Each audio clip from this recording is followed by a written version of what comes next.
and taking first place. It was this guy who's a swimmer who was like down in the hundreds. I mean, he wasn't hardly nothing when he's competing as a man, but then he got the bright idea that, hey, I'm gonna compete as a woman, and he did that. And now he's number one. He let his hair grow out. Now he's number one.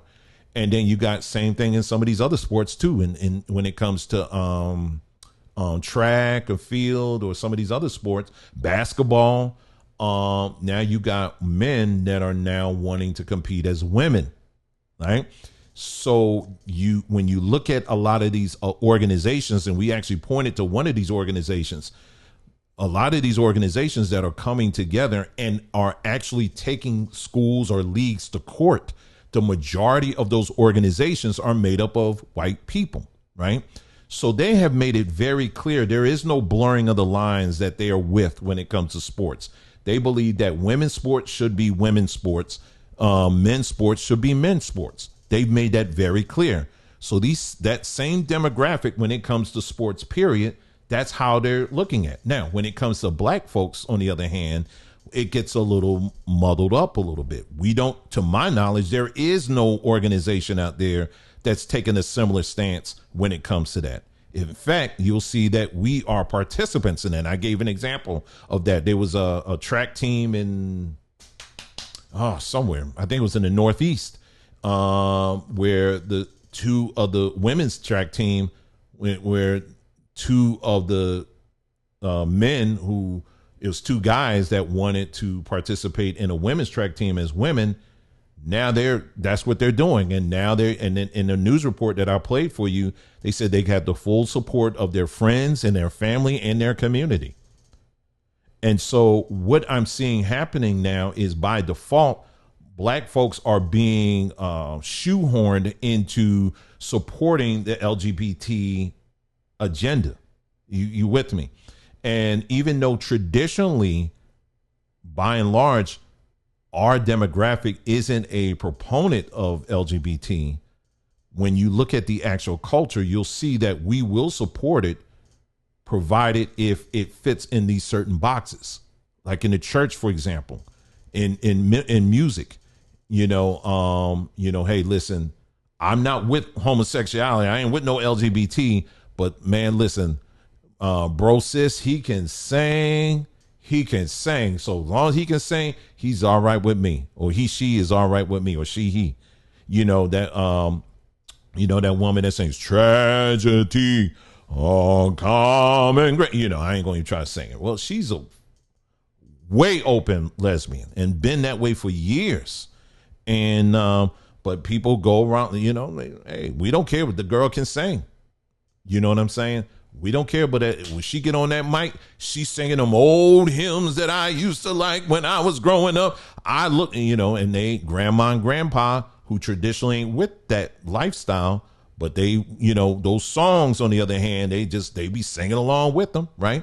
So by default, you will, that's the backdoor way they're able to get black folks to support the LGBT stuff, right? Same thing in the world, the wider world of music. There's many artists out here that are, that fit into that demographic, LGBT. And even though, like I said, again, black folks buying on as a whole, we're not really strong proponents of it. But if the person can sing, we cool with that. If the person can act, if it's an actor or an actress, same thing. As long as they can act, do great movies, I don't care. It's fine. I'm with that. But by itself, on its own, the issue on its own, no, black folks typically won't grasp onto that. Well, it's no different in the area of sports. Specifically in this conversation, we're talking about the WNBA. The WNBA, as you know, it's been in existence for like over 20 years. And they have been practically trying their best to get a crowd, to get an audience. And, they do have a demographic that does follow them. You got some white, some black. There was the article I think I read, was it an article? And maybe something else I was looking at. They said they can't even give tickets away. They try to give tickets away at one point. They said people weren't even taking them because there's a low interest. And the reason why is because, again, this demographic, the larger demographic that has the money, they're not interested. They don't want to see what I'm about to show you. This is not what, when they pay their money, they are not trying to see this. They're not trying to see this. Okay. They're not trying to invest in this. This is not what they want to see. You understand what I'm saying? They don't want to see this. Now, do you have white people who are, in that lifestyle? Yes, you do. But when it comes to sports, they've made it very clear this is not something they are comfortable with. They don't want to see this. So they're not going to invest in it.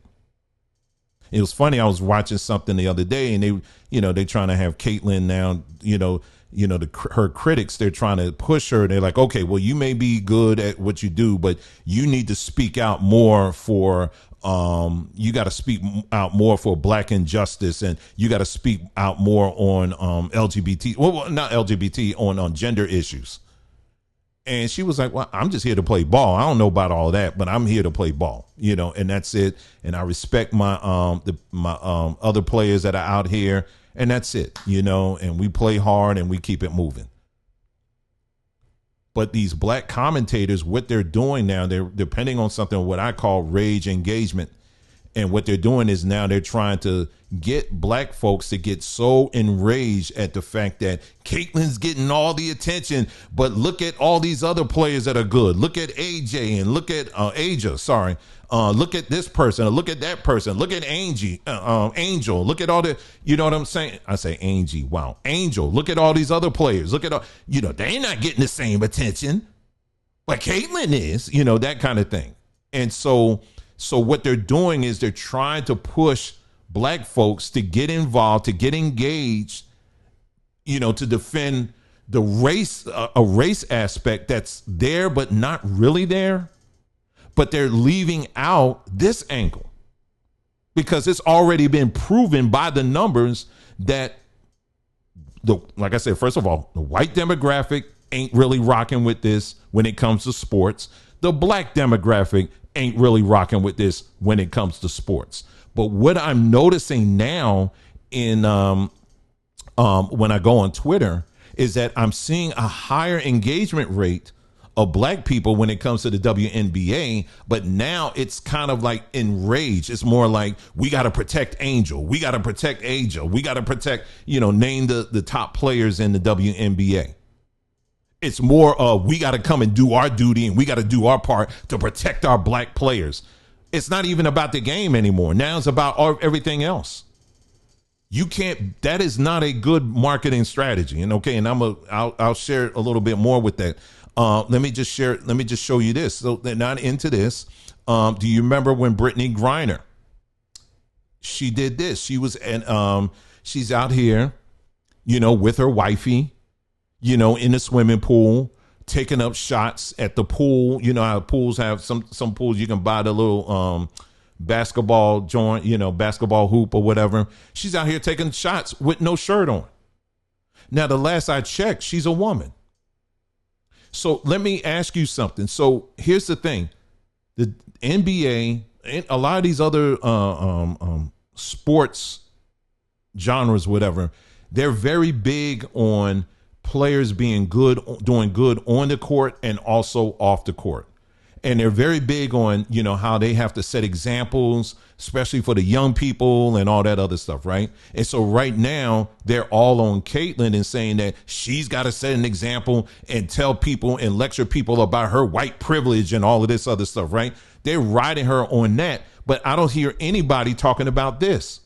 Now, let me ask you something. Do you think this is setting a good example for young women who may want to get into basketball? Let's keep it a buck. Because truth be told, not all black women, or not all women, that play basketball are lesbians. They're not. But when you look at what is constantly an issue that keeps coming up, this is the messaging that the WNBA is putting out. And what you're literally doing is you're shooting the foot of the potentials out there who really want to get in, who really want to support, but they ain't checking for you. They're not into this. And like I said, I'm wrapping this part up, but I'm going to show you other examples of what I'm talking about, okay? Because on the flip, okay? So the narrative that a lot of these commentators are trying to draw is, well, the only reason why they're all on Caitlyn is because she's white. No, yeah, that's partly the reason. But I will tell you the bigger reason why Caitlyn has the fan base that she has is because, yes, she's white, but number two, she's straight. Because I'm going to tell you right now, if she came out there looking like a linebacker, I'm going to tell you right now, she wouldn't be packing out stadiums like she's doing right now. Let's be honest. They ain't with that. Look at U.S. Soccer, U.S. team, the U.S. Women's soccer team. They had the I can't even say her last name, but the team captain. She was constantly out here. Now, women's soccer is also can be very competitive.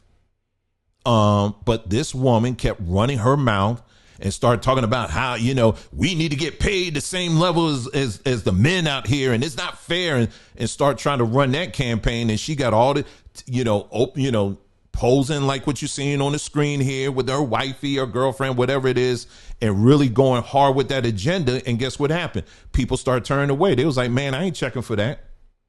I don't care about that. It's bad marketing is what I'm trying to tell you. This is just the facts here.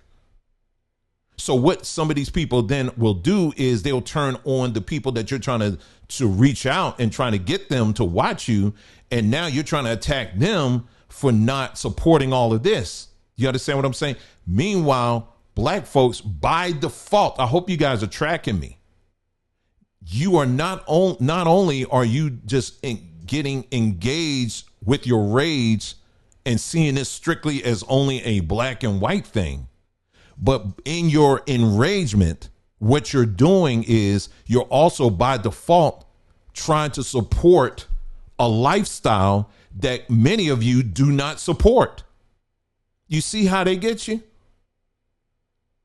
This is why they always keep black people in our emotions, because we don't think, we don't process these things. And like I said, black folks really were not checking for the WNBA. And I would say it's partly because of this reason. A big part of it. So let me move on here. And I just have some examples here because people want to try to paint this picture that, white people, they just racist and they will always be racist, and, they'll never support a black woman. They'll never do that. And I'm hearing a lot of that nonsense. Well, let's take a look at some of these other examples here. Let's look at some of these other examples here. Simone Biles. Now, Simone Biles, she's an individual, as y'all know, beautiful young lady in the U.S. gymnastics team. I mean, she's mopping the floor. This girl, who is this? I mean, she is mopping the floor, man. She came out with a bang. Now, she will tell you her stories of the racism that she endured, right? But she was able to push through that. I'm sure she still deals with it to some level. And she was able to she's at top of her game. And then, she had some issues that, again, mental health. She said, hey, listen, I'm stepping away a while. I'm not going to do this for a while. She did that. And people, kind of got mad a little bit at her, but she was like, man, what butt cheek you want to kiss? Because right now it's about me right now. And she did that. She took care of herself. She came back, and on my timeline, I keep saying she getting awards for this. She continuing where she left off. The girl's mopping the floor. She is a legend in the gymnast world. I mean, you should see how other gymnasts, I don't care what country they represent or what color their skin are, they respect and revere this woman.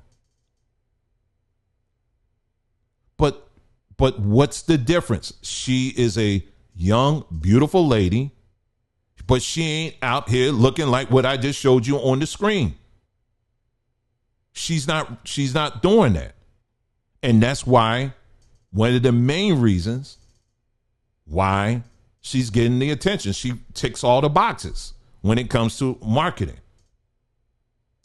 Tiger Woods is the same thing. Tiger Woods was another one that came in a sport that was predominantly white. Now, he will tell you his same stories about what he went through in terms of racism and all that, but he overcame that. You know, again, I ain't commenting on he married, but he going after these white women and all that. Nobody's talking, like I told you, I'm not getting in all of that, okay? I'm just talking about what they do on the field, on the court, on the green, whatever. And Tiger Woods was the definition of golf for a very long time. I mean, he was the face of golf because people came to respect him regardless of his color. They respected what he did on the court, now on the field. But then he started, it was his personal stuff. In this particular case now, his personal conduct, that's what really became the big thing that overshadowed, I think, his what he was doing on the green. So he sabotaged himself. But I'm gonna tell you right now, if he didn't have those issues, they would still be treating him almost like a god. I'm serious. So again, it's your people are looking at the whole package. Do you understand what I'm saying? They're looking at the whole package. Venus and Serena Williams. Well, it's interesting because Serena just came out with a statement about this whole Caitlyn stuff.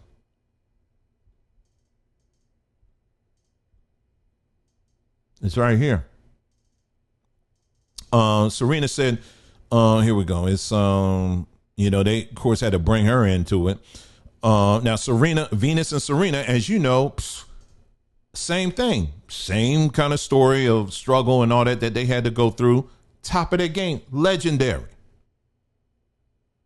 They're packing out anytime they were going to play.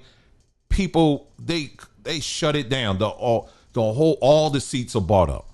Anytime they would play, the name itself holds a whole lot of weight in the world of tennis. It still does. But again, these women, Venus and Serena, they were feminine. I don't care what the critics will say. Well, she looking like a man and all that stuff. That's the racists. I don't care about what they got to say. But for the most part, these are beautiful, feminine women. If they came up there looking like He-Man and Skeletor, people would have some problems with that, especially in the world of tennis. They would be like, you might be able to play, but yeah, you can't be coming up in here looking like some men in a skirt. We don't do that. Because they're very finicky in that arena. But they were feminine and they were fine. When it came to their playing style, they was able to play. They did their thing and they set marks. Again, that demographic that's into that sport, that pays the money to push that sport on, that is the boxes that they are looking for. They're not into you got to like her because she's black. No, there's other boxes too that you got to keep in mind. You know what I mean? And so anyway, so this is what she said here. She said, okay, here it is right here. It says, amid the ongoing drama, Williams had heaped praise on Clark for not letting it affect her on the court, while suggesting her critics are jealous of what she is achieving. I just love that she tried to stay grounded and that she doesn't look at her social media, the tennis legend told Associated Press at the premiere of her docuseries In the Arena, Serena Williams. She said, I get it. I don't either. And I think it's so important to continue doing what she's doing. And no matter what other people do, if people are negative, then it's because they can't do what you do, basically. And hopefully she will continue to do what she's doing. So basically she's supporting her. You know what I'm saying? She's supporting her and saying, hey, listen, because she understands being at the top of your game, you're going to get stuff from both sides, but you got to stay focused and keep it moving. It's these other peons out here that's throwing all this other, like I heard Stephen A the other day, he's bringing in, talking about how is Caitlin Clark and Coretta Scott King and Martin Luther King in the same sentence? I don't even understand how he was able to do that, but he did it. I didn't even get that. And so, but again, what is the part of this equation that's drawing that where Caitlyn is able to bring the crowds that she's bringing. It's because of the fact, of course, she's a great player, right? But also, and she's proven that, but also she's straight. Of course, she's white. That has a lot to do with it, but she's straight. That's the big elephant in the room that they don't want to even bring up. They don't want to bring that up. All right. So that's Serena Williams. Let me bring up another one here. Let me just say another example here. Women's track. Now, women's track again. Now, I absolutely love watching women's track. I love watching women's track because them women them women, it's something about watching a woman run.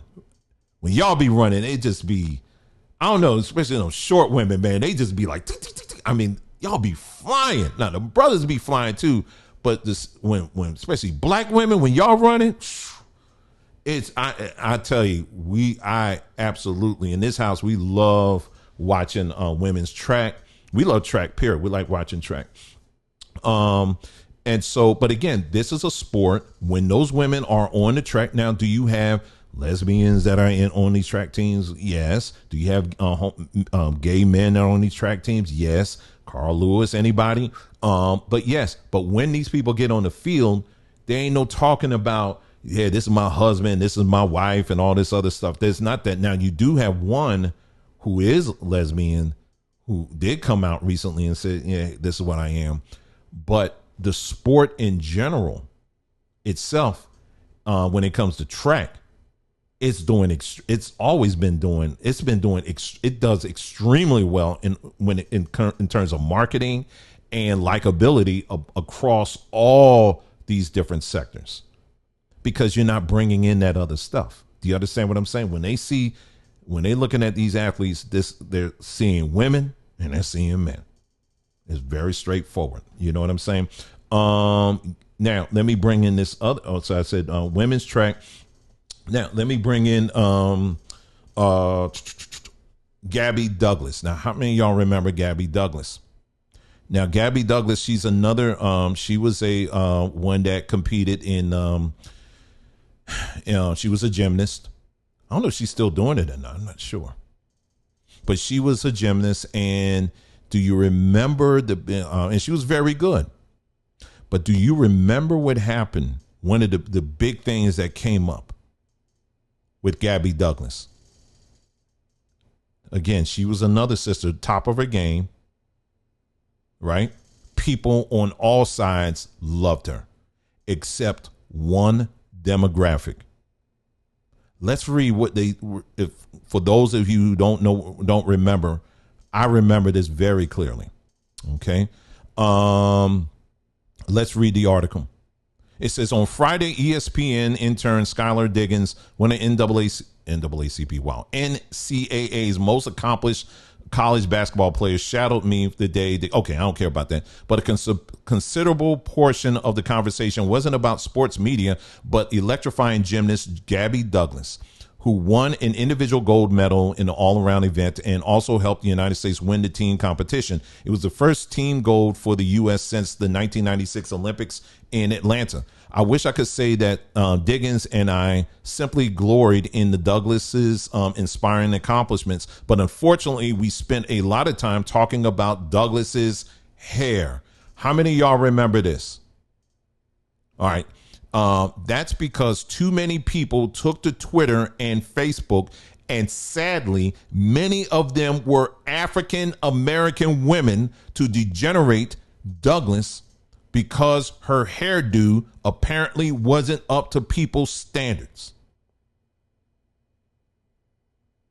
It's sad, Diggins said, shaking her head. Instead of basking in the fact that Douglas became the first African-American woman to win the individual all-around competition, people on social media were making jokes about how this 16-year-old phenom was in need of a perm, or the very least, a more kempt ponytail.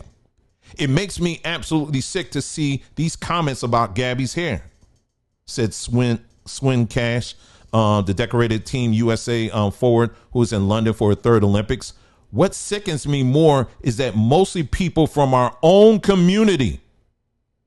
She is a beautiful, talented young lady. I hope she ignores the ignorance because she's an Olympic gold medalist. Enough said. So in this case here, you had this young lady who was on top of her game. She's liked by all sectors. White people liked her, black folks liked her,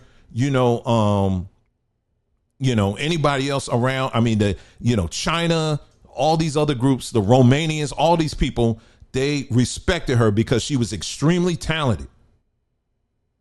But you had this one demographic that had a whole lot to say, and I remember it. It was all on Twitter and everything else. It was talking about her nappy hair. How you gonna be up there? Now this girl done doing twirls and flips and jumping in the air, all that what gymnasts do, doing all of this stuff. Takes great discipline to do that. And the only thing these nigresses had to say about this young woman's accomplishments was that her hair wasn't done right, and she at least need to get her hair done right. She need to get a wig and a weave. And she had to address it. She had to address it. The gold medal wasn't enough. She had to address about her hair. She had to make an address about it.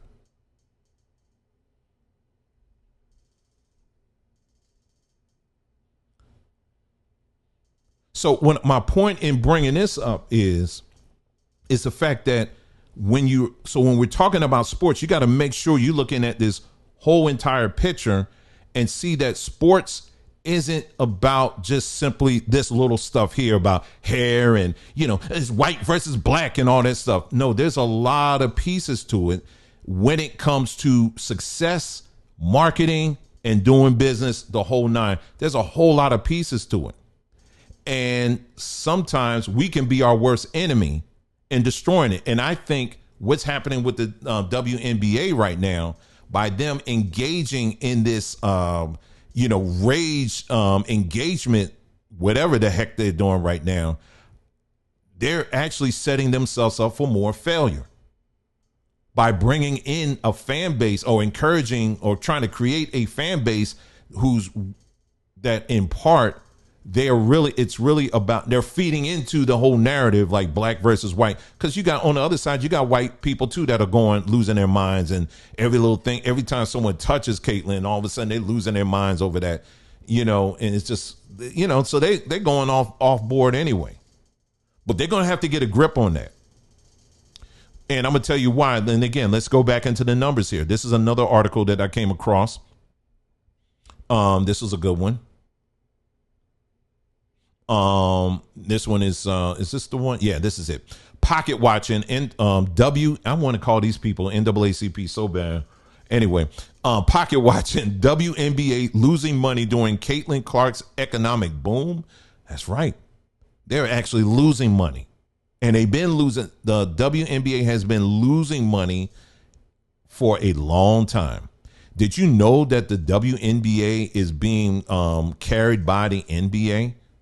Yes, the NBA is carrying the WNBA financially. All right, so let's read the article and we'll find out more about why they're losing money and how much they're losing. All right, the Caitlin Clark effect is real. Since the former Iowa star signed up with the WNBA draft, a buzz surrounded the WNBA, although simmering for the past few seasons, bubbled over to the point of record ticket sales and spiked TV ratings. However, the WNBA isn't reaping the financial benefits due to its partnership with the NBA, right? So just to be clear, the WNBA was actually on a come up a few years before Caitlyn even showed up. Okay, so let's be clear that you've had great players that have been putting it down and doing their thing for very long, since the beginning. But the last few years has actually been on the rise. You're starting to hear a little more buzz happening, with the WNBA, right? But here are the real things that they're dealing with. How could the WNBA lose money in this most popular season? Ironically, the NBA, which voted on the WNBA's creation, plays a significant role in the WNBA's loss of money. The aforementioned report released figures that ring bells in a highly successful season. Despite record-breaking viewership and ticket revenue, the league's partnership rules with the NBA created a financial dip. Let's continue. Once seen as a circumvention to harsher realities, the NBA has lost money due to the WNBA's inability to cover the cost of running a league with professional athletes. The partnership with the NBA is now hurting the Women's Professional Basketball League.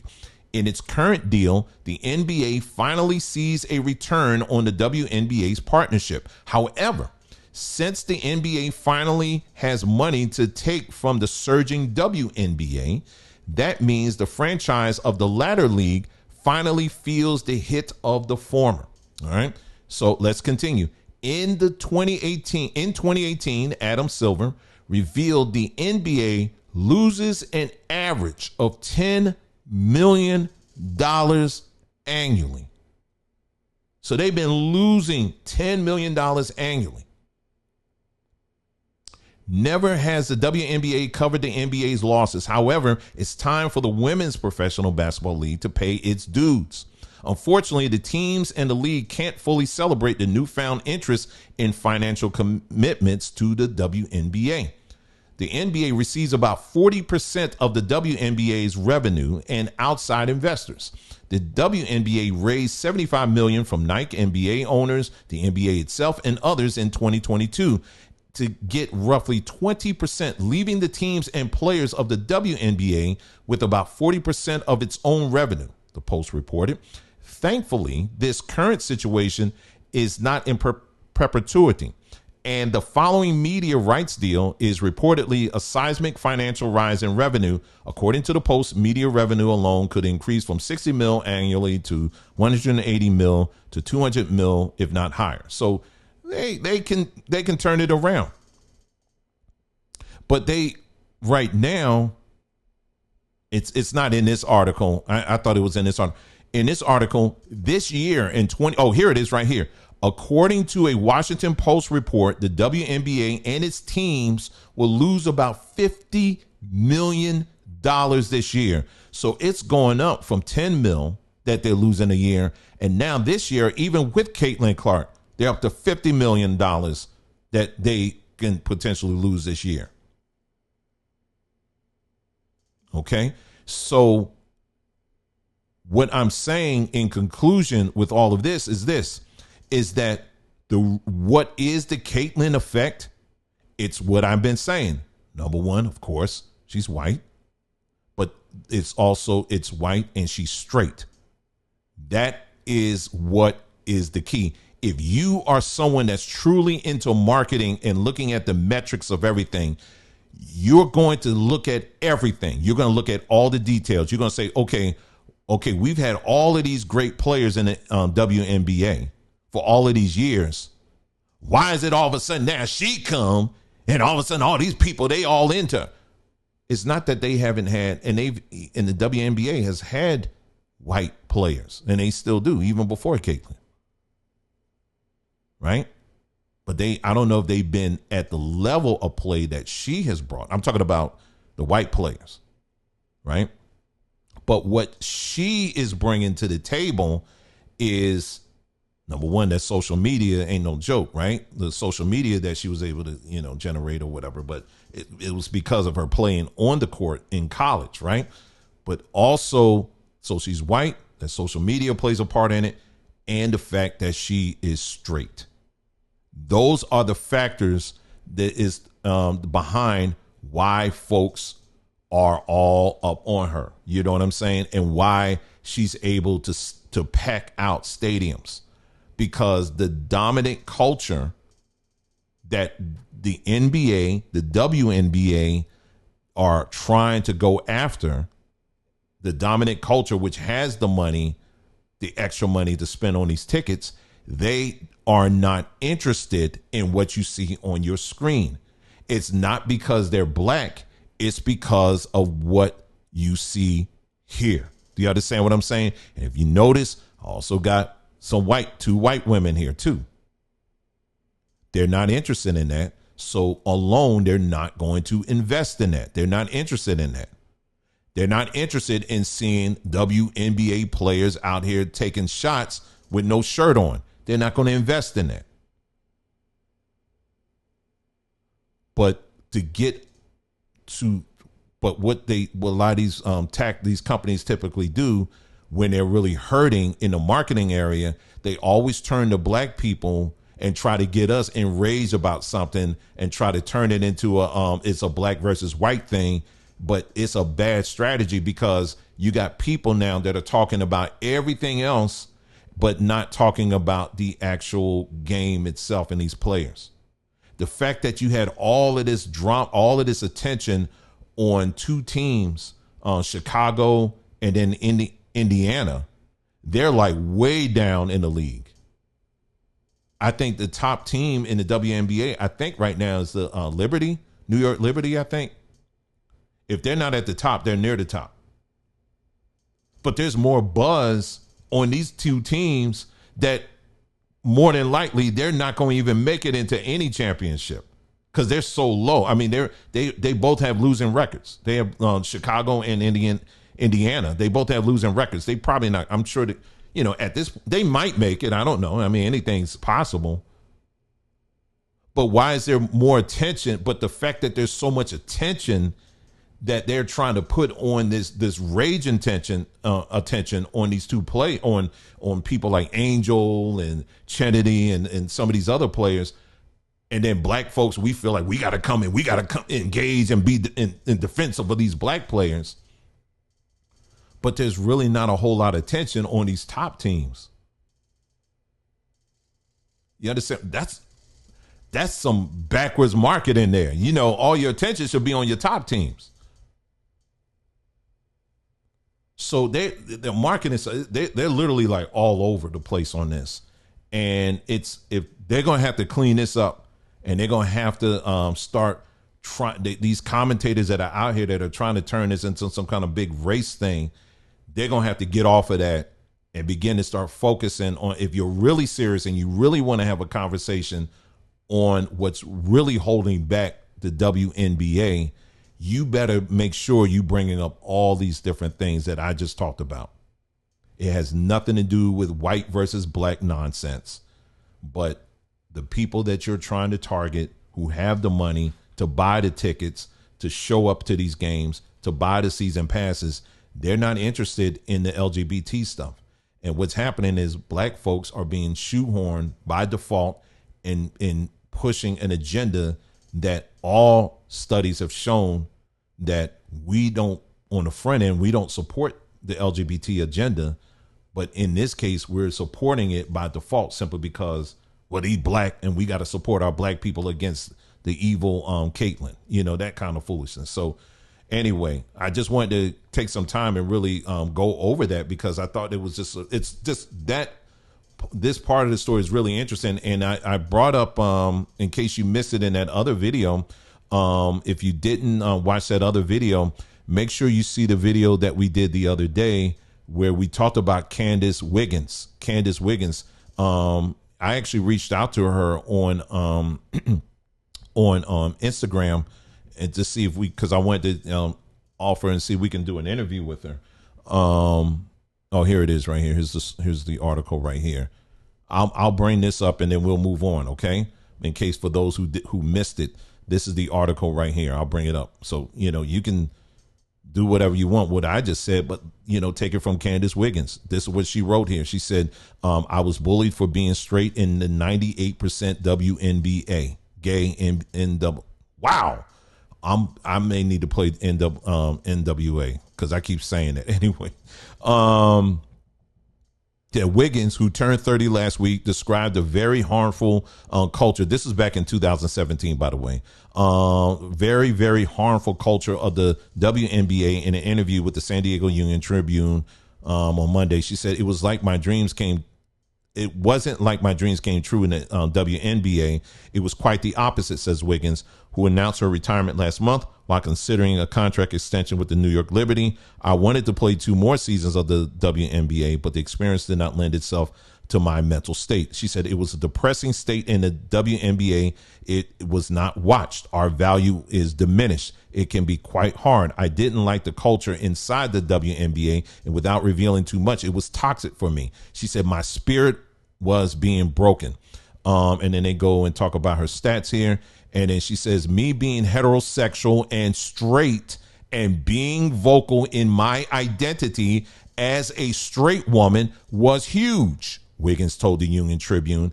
I would say 98% of women in the WNBA are gay women. Now, that's her estimate. It was a conformist type of place. There was a whole different set of rules the other players, could apply.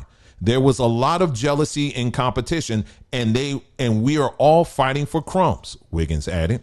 The way I looked, the way I played, those things contributed to the attention.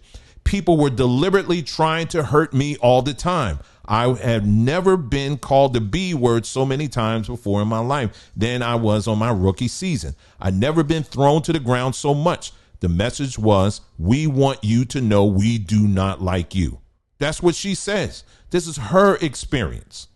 Now, there's some players that say, well, I didn't experience that at all, but she did. And she was a very top player. She was a top tier player. And she got out because of the butch culture that's in the WNBA. She got out. But like I said, they don't bring that up. Her name, they gotta have some kind of embargo on her because she could definitely speak on this stuff. But they ain't nobody touching her name. I ain't hear now nobody bring her name up. They ain't bringing that up because she's speaking right to the heart of the issue. The NBA went through his whole color, barrier thing and all that stuff. They had to deal with that and then, overcame that, and it's what it is today. But the WNBA, you have to deal with the fact that A, it's a woman's league, right? And that comes with its own barriers. B, you also got to deal with the fact that it's a lesbian league, LOL, League of Lesbians. And to try to compare that to the NBA, it's just unrealistic. So all of this catty stuff that you're seeing going on, and that's the last thing y'all need right now if you're trying to make this thing successful. That's why I said you're going to have to cap that real quick and face the facts. But even facing the facts, how do you address that? Well, you're going to get rid of all the ones that are lesbians? I'm just saying. I mean, or you take plan B and beat up anybody that brings it up. So I could tell you right now, they're going to go with plan B. But I'm telling you, when you do that, if they start talking about this finally, and they start beating up the fan base for not being accepting, it's the WNBA is going to be history. It's going to be gone. It's going to be gone. Nobody's trying to hear that. Nobody's trying to hear that. So let's keep it true. If we're going to talk about these issues, let's be honest about it. And this is the part of the conversation that they're leaving out, and yeah, it's just what it is. So I wanted to take some time and go over that, mainly because I wanted our people, black folks, to understand, don't get caught up in this nonsense on social media where, they're trying to rally up black folks to stand up for certain players. It's not even about that. The bigger issue is how they're trying to underhand trick you into supporting an agenda that statistically most of our people do not support. So stay alert, stay aware of what's going on with that, okay?